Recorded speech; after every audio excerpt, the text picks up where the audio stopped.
somewhere else, or have you always been an entrepreneur yourself? I think I been employed on a very short stint, and I didn't enjoy that process. How short was it? That process of working for someone, because I'm always working harder than the boss. I arrive at the office earlier than the boss. I go home later than the boss, and I realize, why don't I become my own boss? Yeah, you were making the boss rich, right? Yeah.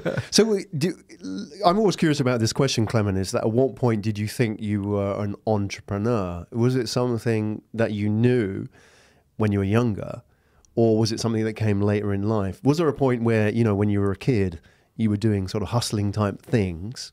Or was it something that, you know, when you did the MBA, you thought, actually, this might be a career path for me? I think for me, it's defined by passion. Anything I really focus and apply my mind on, I go all out. Yeah. That means I give up 100% of everything I have.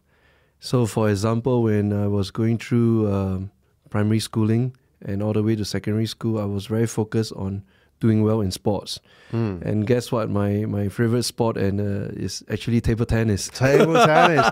Oh, we've got a table downstairs. We have to play. A tall guy playing table tennis. And yeah, I became very good in it because I applied my mind. Yeah. And likewise, when I was in junior college, I fell in love with flying aeroplanes.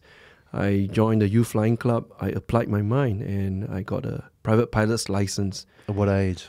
That was at the age of 18 years old. Wow. While most of my peers, they were just studying away. They were more focused on the school. And you were flying. Yeah, How and cool I is was that? just having my best time of my life, flying up in the air. What were you flying? Piper Warrior. That's the model of the plane.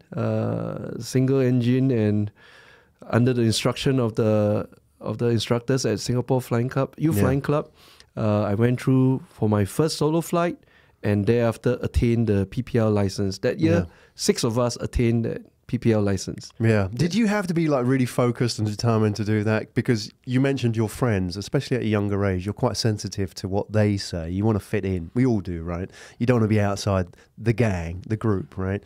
And they were studying, and you were off flying. Did you have to at any point sort of say to yourself, like, actually, this is more important than what my friends think?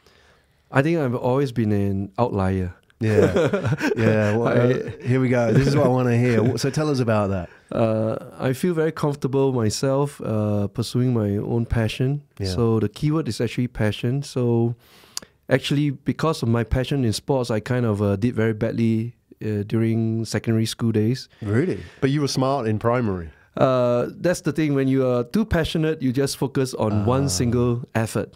So my focus back then was on sports. So came to secondary 3 and secondary 4, I decided to wake up and say, okay, time for me to focus on studies. And I applied my mind, and I did very well. I was ranked at the bottom of the school, but by the time I finished my O-levels examination, I got a gold medal from the school for academic excellence. Wow. So I think it's a big turnaround. And again, the keyword is being very passionate, applying your mind on a single endeavor, and getting the best results you can. Yeah.